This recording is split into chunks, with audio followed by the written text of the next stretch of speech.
আমি মনে করি যে আজকে আমাদের জাতির জীবনে একটা অত্যন্ত গুরুত্বপূর্ণ দিন, আনন্দের দিন। আমরা গত ১.৫ বছর ধরে এই দিনটার অপেক্ষায় ছিলাম, একটা সুষ্ঠু নির্বাচন। আজকে আলহামদুলিল্লাহ সেই নির্বাচন হতে যাচ্ছে। সকাল থেকেই সারা দেশে অত্যন্ত শান্তিপূর্ণ অবস্থা বিরাজ করছে এবং ভোটের একটা অনুকূল পরিবেশ বিরাজ করছে।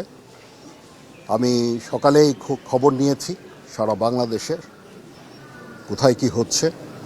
আমার কাছে যে খবর সেটা হচ্ছে যে অত্যন্ত শান্তিপূর্ণভাবে নির্বাচন চলছে। আমি সবাইকে অনুরোধ করব, সম্মানিত ভোটারদের অনুরোধ করব, আপনারা নির্ভয়ে আপনাদের বাসা থেকে বের হয়ে পোলিং স্টেশনে যাবেন এবং আপনাদের ভোট দেবেন। এটা আমাদের জন্য অত্যন্ত গুরুত্বপূর্ণ দিন। আর যারা ভোট দিতে পারছেন না, আপনারা মিডিয়ার লোকজন, আপনারা কিন্তু একটা অত্যন্ত গুরুত্বপূর্ণ কাজ করছেন। সারা দেশের পরিস্থিতি জনগণকে জানাচ্ছেন, জনগণ আশ্বস্ত হচ্ছে এবং তারা এই ভোট দিতে যাওয়ার জন্য উৎসাহী হচ্ছে। সবাই ভালো থাকেন।